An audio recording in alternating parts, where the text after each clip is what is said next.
अब भीमाल पेन अपने मामा जी के साथ गुरुनगर जा रहा है और इसी बीच में हमारे सम्माननीय त्रुमाल ज्ञानेंद्र सिंह परस्ते जी हैं, ग्राम लहंगी से, लहंगी ना, लहंगी जी जी हाँ, जी ग्राम लहंगी से उनकी ओर से 100 रुपये की राशि सप्रेम भेंट दी जाती है। खेड़ोदाई भीमाल पेन बाबा उनकी मनोकामना को पूर्ण करे, ऐसी उनके लिए कामना करता हूँ। बहुत बहुत धन्यवाद। जय शिवा जय जोहार। तालियों से सम्मान कर देंगे। स्वागत। आगे अब भीमाल पेन बाबा धीरे धीरे अपने मामा जी के साथ गुरुनगर की ओर जा रहा है और उधर बमलाई और समलाई को भी ये बात पता था। क्या? बमलाई और समलाई दोनों को पता था कि हमारे पिताजी बोले दामाद लेने गए हैं। जैसे ही इधर से मेरे भाई राजा लोहंडी जैसे ही घर पहुंचा भीमाल पेन को लेके, तो भीमाल पेन को जब बमलाई ने देखी तो भीमाल पेन बड़ा सुंदर था, देख करके वो आकर्षित हो गई, मोहित हो गई। मन ही मन में बहुत खुश हुई कि मेरे पिताजी ने मेरे लिए बोले बहुत अच्छा दामाद दूल्हा लाए। लेकिन साथ ही साथ जो छोटी बहन समलाई थी वो भी उसकी सुंदरता पर वो भी आकर्षित हो गई। छोटी बहन अपने मन ही मन में सोचने लगी कि बोले इसका विवाह तो मेरे साथ होना था, लेकिन पिताजी ने बोले बड़ी दीदी के लिए लाया है तो इसका विवाह तो बड़ी दीदी के साथ होगा। लेकिन वो मन ही मन में सोच रही है। धीरे धीरे कुछ दिन बीत गए। रात दिन छोटी बहन ये दिमाग लगाती रहती थी, सोचती रहती थी कि ऐसी कौन सी उपाय करना चाहिए कि मेरे साथ विवाह हो जाए इसका। लेकिन कोई उपाय समझ नहीं आया। एक दिन अपनी बड़ी दीदी से कहने लगी, बमलाई से बोले बड़ी दीदी एक बात बोलूं? बोले आपको गुस्सा तो नहीं आएगी? बोले बोल।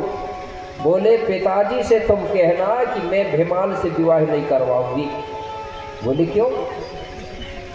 बोले तुम मना कर दोगी तो पिताजी ने तो लाए हैं, वापिस तो नहीं करेंगे।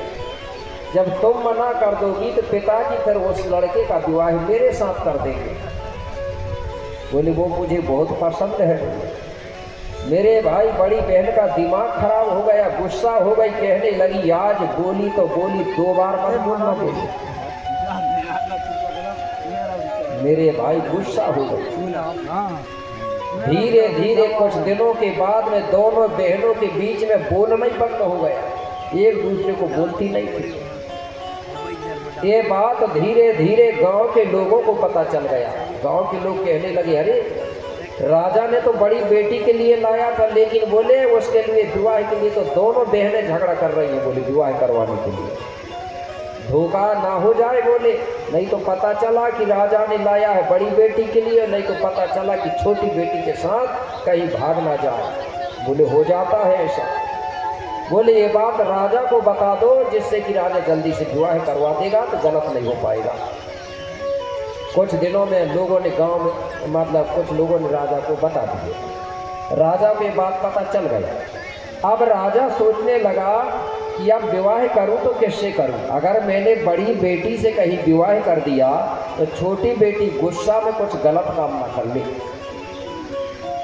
अगर मैं छोटी से करता हूं विवाह तो बड़ी बेटी गुस्सा में कुछ गलत काम ना कर ले। अब राजा फैसला नहीं कर पा रहा था कि मैं कौन सी बेटी से विवाह करूं भीमाल का। अब रात दिन राजा ये बात को सोच सोच करके रात दिन चिंता में डूबने लगा। दिनों दिन राजा खाना कम खाने लगा, दुबला होने लगा। एक दिन भीमाल ने सोचा कि पहले मेरे मामा जी हैं वो हष्ट पुष्ट मोटे ताजे थे और अब दिनों दिन दुबले क्यों हो रहे हैं और खाना भी कम खाते और रात दिन चिंता में डूबे रहते। कुछ ना कुछ तो होगा, आज पूछना चाहिए। एक दिन भीमाल पेन अपने मामा जी के पास पहुंचा और कहने लगा, मामा जी आप दिनों दिन दुबले होते जा रहे हो, रात दिन चिंता में डूबे रहते हो, आपको हुआ क्या है? राजा कहने लगा भीमाल पेन से, बोले मैं बड़ी चिंता में हूँ। बोले क्यों? बोले भीमाल मैंने तुमको अपनी बड़ी बेटी के लिए लाया था, लेकिन मुझे पता चला है कि तुमसे विवाह के लिए मेरी दोनों बेटियां झगड़ा कर रही हैं आपस में। अब मैं फैसला नहीं कर पा रहा हूं कि तुम्हारा विवाह बड़ी बेटी से करूं या छोटी से करूं। धीमाल पेन कहने लगा, मामा जी बहुत सरल है, छोटी सी बात है। बोले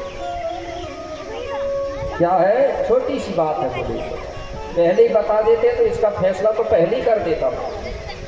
अरे बोले धीमाल अभी भी कोई दिक्कत नहीं, आज ही कर दो ना। बोले तो बोले अभी तो नहीं हो पाएगा, दिन में रात में होगा फैसला। बोले रात में कैसे होगा? रात में बोले शाम को हम खाना खा के 8-9 बजे गांव से बाहर घूमने जाएंगे। मैं दोनों बहनों को घुमाने ले जाऊंगा और गांव में से दूर जाके एकांत जगह में, सुनसान जगह में हम तीनों बैठ के चर्चा कर लेंगे, फैसला कर लेंगे। बोले आप चिंता मत करो।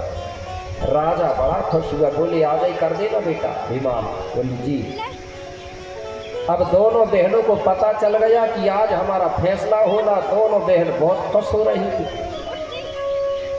आज क्लियर हो जाएगा। बोले पक्का। मेरे भाई उस दिन दोनों बहनों ने जल्दी खाना बना लिया, खुशी खुशी में आज क्लियर पक्का हो जाएगा। खाना बनाई, खाना खाई और धीमाल पेन के साथ तीनों घर से निकल गए। खुश हो रही थी और मन ही मन में डर भी लग रहा था, पता नहीं किसके पक्ष में चला जाएगा। गांव से दूर गए मेरे भाई, एकांत जगह में तीनों बैठ गए।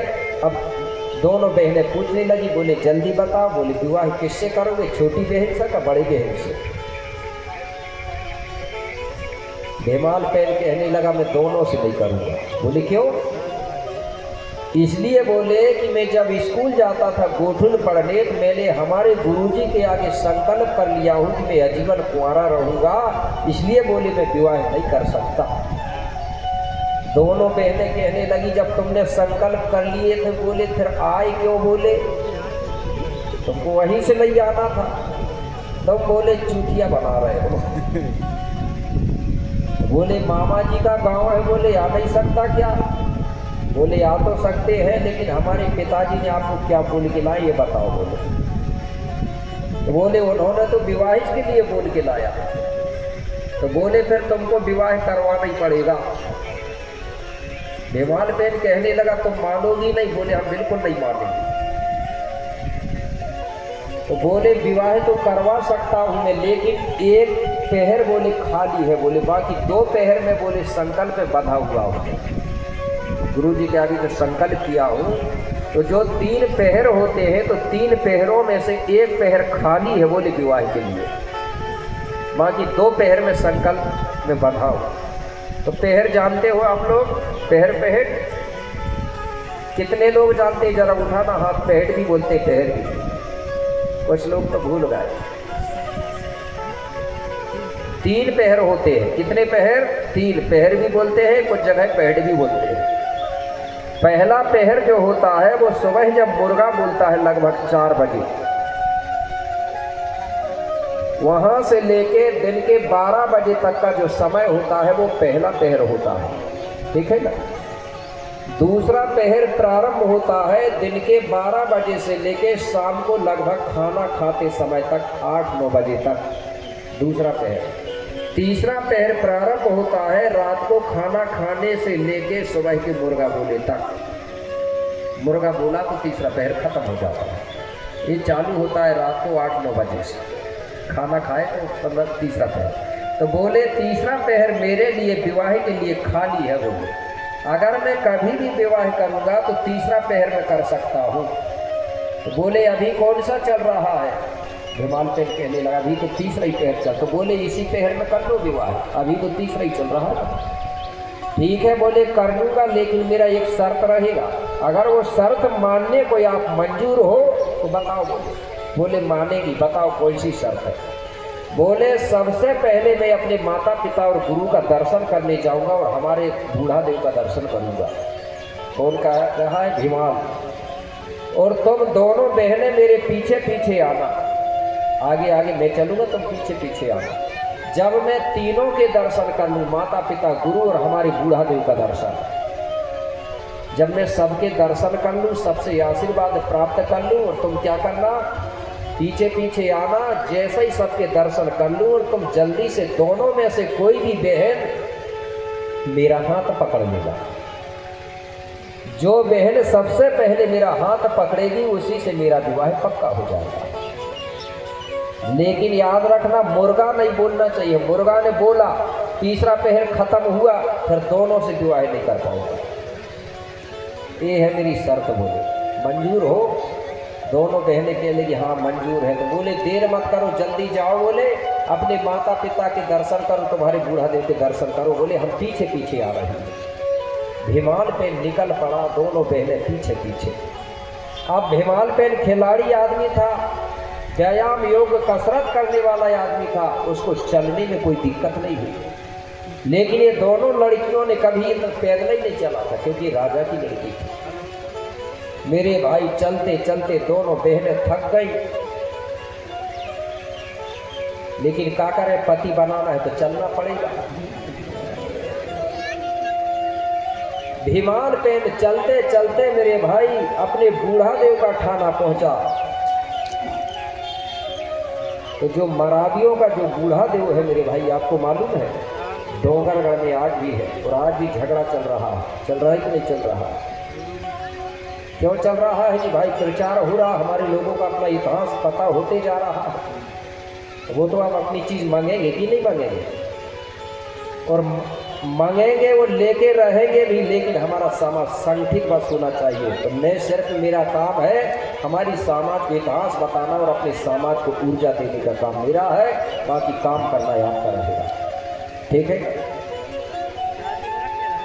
आज ही जो मराठी है मेरे भाई, आप लोगों को पता होगा जो डोंगरगढ़ में बहादुर से मंडावी करके आज भी उनका परिवार है, वहाँ है कि नहीं? उन्हीं की वो कुलदेवी मानी जाती है आज भी, बमलाई दाई बूढ़ा देव। तो इस प्रकार से वो कहाँ पहुंचा, बूढ़ा देव का स्थान देखे हैं डोंगरगढ़ में, जो नीचे है गुफा में। भीमाल पहले अपने बूढ़ा देव का दर्शन किया, और दर्शन करने के बाद आग बाजू में निकल गया। दोनों बहनें कहने लगी, अरे बोले ये भीमाल के परिवार का, मराल परिवार के बोले बूढ़ा देव है। बोले हम उसकी पत्नी बन रही है। बोले तो हम भी तो उनके बूढ़ा देव से दर्शन कर लें, उससे आशीर्वाद ले लें। बोले चलो। दोनों बहनें जाके ये भी बूढ़ा देव के सामने हाथ जोड़ के खड़ी हो गई।